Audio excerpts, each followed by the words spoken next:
Assalamualaikum warahmatullahi wabarakatuh. Hai teman-teman, bertemu lagi bersama saya Adi Irma Suryadi. Kali ini kita akan membahas bagaimana sih cara menulis makalah yang benar, atau kata lain, pedoman penulisan makalah yang benar. Oke teman-teman, tapi sebelum kita membahas tentang lebih jauh tentang apa itu makalah, tentang bagaimana sih cara menulis makalah itu, kita tahu dulu apa sih itu makalah. Ya, menurut WJS Purwadarminta tahun 1994, makalah adalah uraian tertulis yang dikemukakan untuk mendapatkan pembahasan yang lebih lanjut. Sementara menurut Tanjung dan Ardial tahun 2010, makalah adalah karya tulis yang memuat pemikiran tentang suatu masalah topik tertentu yang ditulis secara sistematis dan runtut dengan disertai analisis yang logis. Ya, jadi makalah itu ya disusun secara logis ya teman-teman, mulai dari awal sampai selesai. Oke, sebelum kita menulis makalah, ada format yang harus kita ikuti, seperti marginnya, berapa sih ukuran kertasnya apa. Biasanya ya dalam makalah menggunakan kertas A4 biasanya. Terus marginnya ada yang menggunakan 344 atau 333, tergantung ya. Jadi sebelum menulis makalah, akan lebih baik ditanyakan dulu kepada guru ataupun dosen pembimbing atau pada dosen ya, mengenai format yang akan digunakan. Terus space-nya, jarak spasinya berapa. Jadi itu harus ditanyakan dulu sebelum kita menulis makalah. Karena setiap format ini bukan apa ya namanya, ini nggak mesti harus begini, tapi ada format yang harus di setiap guru atau setiap penerbit menggunakan format yang berbeda-beda. Maka dari itu tentukan dulu formatnya, tanyakan kepada guru atau kepada dosen ya. Selanjutnya, di dalam penulisan makalah ada 3 poin, ada 3 bagian dalam makalah. Yang pertama bagian awal, bagian isi, dan bagian penutup. Nah, ketiga-tiganya ini harus ada di dalam makalah. Apa sih itu di dalam bagian awal? Di bagian awal itu biasanya terdapat halaman judul atau biasa disebut cover ya, kata pengantar, daftar isi, daftar gambar, daftar tabel, daftar lampiran segala macam, atau daftar singkatan jika ada. Halaman bagian kedua ya, bagian isi. Bagian isi itu dalam makalah biasanya, dalam makalah terutama untuk anak SMA itu terdapat 3 bagian. Bab 1 pendahuluan ya kan, terus bab 2 pembahasan, bab 3 penutup. Nah, di dalam bab pendahuluan bab 1 ya, ada setidaknya ada 4 komponen: latar belakang, rumusan masalah, tujuan, dan manfaat. Nah, itu bagian pendahuluan, bagian bab 1 pendahuluan. Terus bab kedua pembahasan. Pada bagian pembahasan ini ya semua apa yang kita bahas di dalam makalah. Ya, untuk bagian penutup setidaknya ada 2 teman-teman. Pertama yang kesimpulan dan saran. Nah, terus bagian penutup. Bagian penutup setidaknya ada 2. Setidaknya ada 1 sih sebenarnya, yaitu daftar pustaka. Lampiran juga kalau diperlukan sih. Kalau biasanya tidak semua makalah itu pakai lampiran. Kalau ada lampiran ya silahkan dimasukkan di bagian akhir. Nah, semua itu sistematika yang disebutkan, diuraikan yang ada 3 bagian itu ya, 3 bagian yang tadi disebutkan, bagian awal, bagian isi, dan bagian penutup. Nah, itu harus jadi satu kesatuan yang utuh dan tidak dapat dipisahkan atau dibolak-balik susunannya. Jadi harus untuk menjadi satu kesatuan dari awal sampai selesai. Oke, kita move on, pindah ke bagian pertama, yaitu judul. Judul menggambarkan isi tujuan, menggambarkan isi tulisan. Jadi judul itu menggambarkan isi secara keseluruhan isi apa yang kita tulis di dalam makalah, dan mencakup masalah pokok serta hal-hal penting yang ingin ditonjolkan. Harus dirumuskan secara singkat dan jelas. Kata-kata kunci harus dipilih sehingga keseluruhan isi terwakili. Jadi poin-poin pentingnya poin-poin penting ada dalam pembahasan yang ada dalam isi makalah harus sebaiknya ya terwakili di dalam sebuah judul. Nah, halaman cover itu seperti gambar berikut ini ya. Nah, ada nama, ada judul ya, ada nama penyusun, ada logo kependudukan, ada nama lembaga, kota, serta tahun penyusunan makalah. Nah, semua halaman cover ini harus sebaiknya disusun dengan rapi. Karena kenapa? Karena halaman inilah yang pertama sekali kita lihat. Jadi harus benar-benar rapi. Nah, kata pengantar. Pindah ke bagian berikutnya, kata pengantar ya. Kata pengantarnya itu ungkapan rasa syukur penulis, identitas makalah, uraian singkat isi makalah, ucapan terima kasih, harapan penulis, serta ada tempat, tanggal, dan identitas penulis. Ya, itulah yang kita uraikan di dalam kata pengantar. Kemudian daftar isi.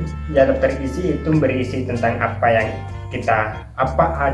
saja dalam makalah kita, mulai dari kata pengantar, daftar isi itu sendiri. Biasanya kata pengantar dan daftar isi itu menggunakan menggunakan angka Romawi. Nah, terus bab 1 pendahuluan yang berisi tentang latar belakang, rumusan masalah, tujuan dan manfaat, serta pembahasan ya poin-poin apa saja yang kita bahas. Misal di dalam contoh ini kita menggunakan pengertian Google Classroom. Pembahasan itu kita mulai dengan pengertian ya biasanya. Terus penggunaan Google Classroom dalam pendidikan, nah itu dan lain-lain sebagainya sesuai dengan apa yang kita bahas di dalam isi pembahasan makalah kita. Terus bab 3 atau penutup, kesimpulan, saran, serta dan terus berikutnya ada daftar pustaka. Nah, semuanya ini ditulis seperti ini teman-teman, seperti contoh berikut ini. Terus dalam latar belakang berisi deskripsi tentang fenomena atau informasi yang berhubungan dengan topik atau latar belakang empiris. Kemudian rumusan masalah dirumuskan dalam bentuk, biasanya dalam makalah itu dirumuskan dalam bentuk kalimat tanya. Contoh, apa akibat yang ditimbulkan dari kepemilikan smartphone pada remaja? Kemudian, apa yang menyebabkan anak ketergantungan game online? Nah, permasalahan inilah yang kita bahas di dalam makalah itu. Sebagai contoh yang ketiga, bagaimana teknis menanam sayur secara organik. Nah, misalnya, apa yang menyebabkan anak ketergantungan game online? Apa? Nah, dari kalimat pertanyaan ini, nah, karena kita rasa penasaran ya, terus kita bahaslah di dalam isi makalah itu. Kemudian, tujuan itu misalnya usaha pokok yang akan dilakukan, tujuan yang ingin dicapai, ungkapan tentang rencana hasil yang akan diperoleh. Biasanya di dalam tujuan makalah itu sesuai dengan rumusan masalah. Misal kalau rumusan masalah ada 3 rumusan masalah, di dalam tujuan setidaknya ada 3 juga. Misal apa akibat yang ditimbulkan dari kepemilikan smartphone pada remaja? Itu rumusan masalah. Nah, tujuannya untuk mengetahui akibat yang ditimbulkan dari kepemilikan smartphone pada remaja. Nah, itu tujuannya. Kemudian rumusan masalah yang kedua tadi, apa yang menyebabkan anak ketergantungan game online? Maka tujuannya adalah untuk memahami penyebab anak ketergantungan game online. Nah, seperti itu. Maka tujuan dan manfaat itu saling berkaitan. Terus manfaat. Setelah kita membahas makalah ini ya, kita menguraikan dari awal sampai selesai. Nah, kira-kira manfaatnya apa? Bisa jadi bagi penulis itu sendiri, bagi kita manfaatnya apa? Terus kepada pembaca.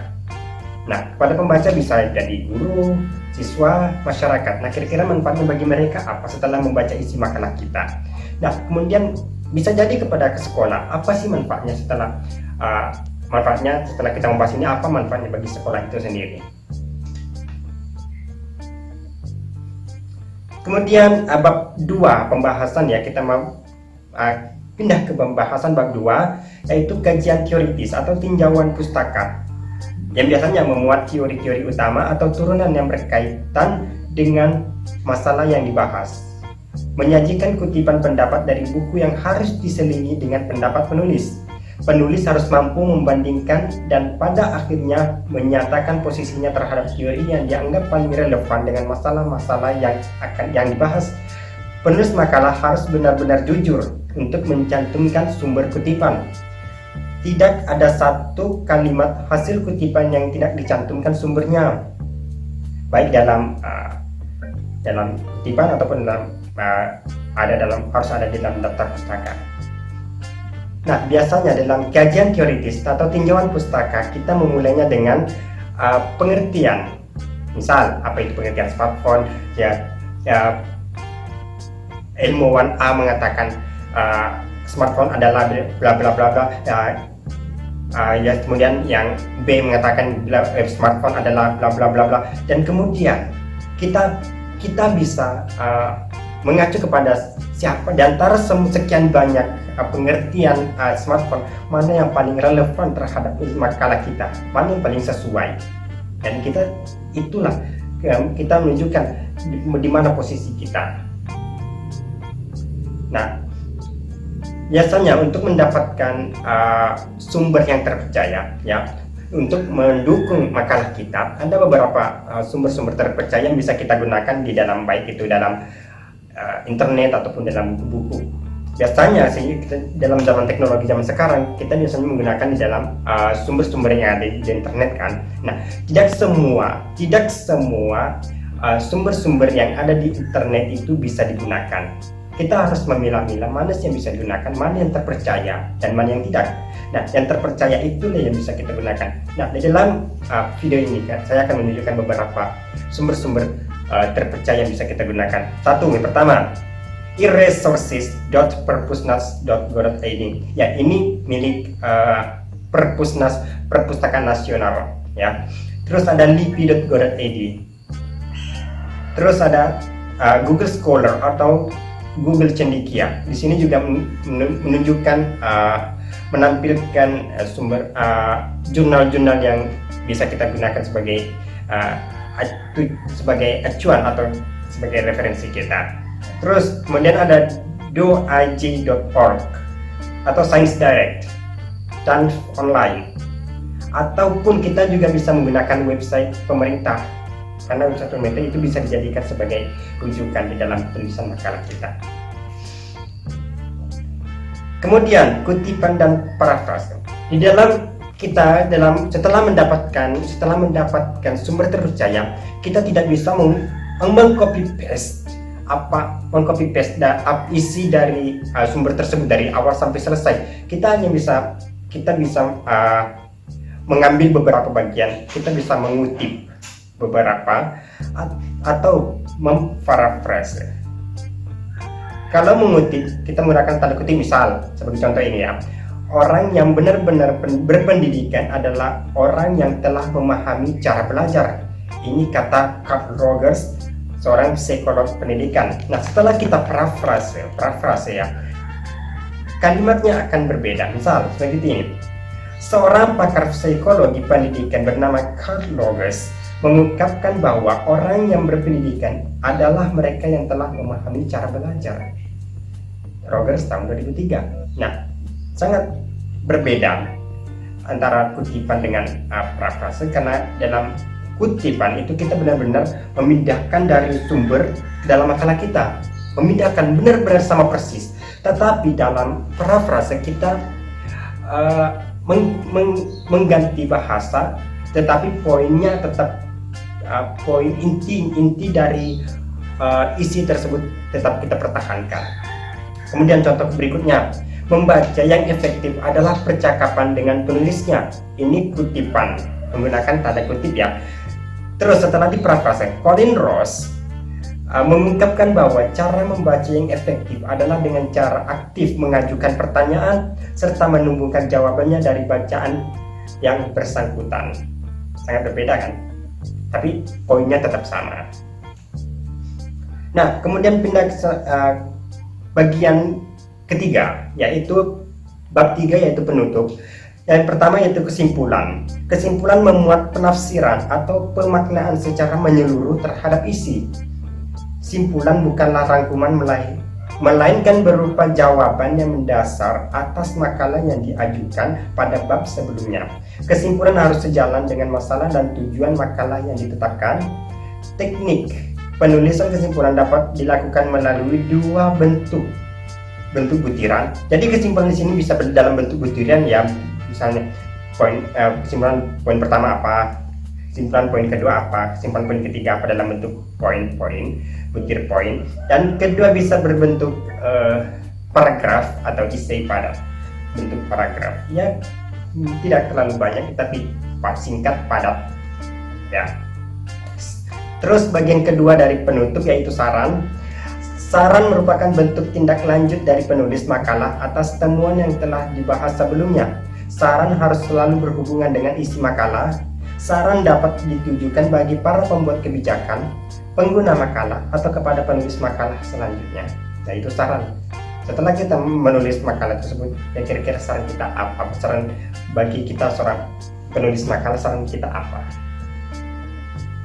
Kemudian, yang bagian terakhir yaitu referensi. Daftar yang memuat beragam sumber informasi baik buku, jurnal, internet, majalah, surat kabar, makalah sebelumnya, skripsi, atau tesis yang digunakan dalam membuat makalah. Jadi semua sumber-sumber yang kita gunakan dalam membuat makalah harus dicantumkan di dalam referensi. Itu poin penting. Daftar pustaka ditulis secara berurutan dan alfabetis tanpa nomor. Jadi ditulis ya berdasarkan nama akhir dari sebuah rujukan itu. Karena nama akhirnya itu digunakan diletakkan di awal. Terus sumber tertulis atau tercetak yang membutuhkan tempat lebih satu baris ditulis dengan jarak antar baris 1 spasi, sedangkan jarak antar sumber-sumber tertulis yang saling berurutan adalah 2 spasi. Jadi satu judul yang menggunakan 2 baris itu 1 spasi, tapi jarak antara sumber satu dengan sumber yang lainnya itu 2 spasi. Jadi agak jarak begitu. Seperti berikut ini.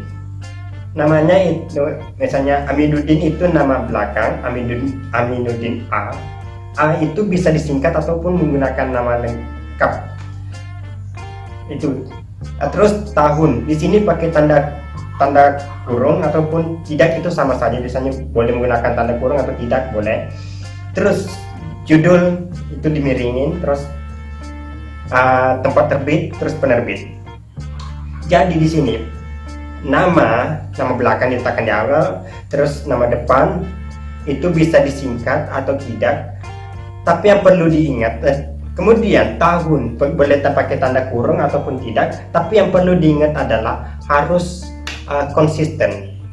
Maksudnya adalah kalau nama misalnya ini Aminuddin A, ini kan disingkat A, berarti semuanya di bawah selanjutnya itu juga harus disingkat. Kalau tahunnya pakai kurung, semuanya juga harus pakai kurung biar konsisten. Tidak ada yang pakai kurung, ada yang tidak, terus pakai kurung lagi, tidak lagi, itu tidak konsisten namanya. Ya begitulah cara membuat makalah itu. Mungkin cukup sekian dulu yang dalam video kali ini. Mungkin video selanjutnya kita akan membahas lebih lanjut bagaimana sih penulisan makalah yang baik dan benar itu. Kalau teman-teman punya pertanyaan atau komen, silahkan tulis di kolom komentar ya, atau melalui kontak yang tersedia dalam video ini oke? Kalau kalian suka video ini, jangan lupa untuk di like, di share pada teman-teman supaya teman-teman yang lain bisa mendapatkan ilmu yang baru juga. Dan terutama kalian jangan lupa subscribe. Terima kasih. Wassalamualaikum warahmatullahi wabarakatuh.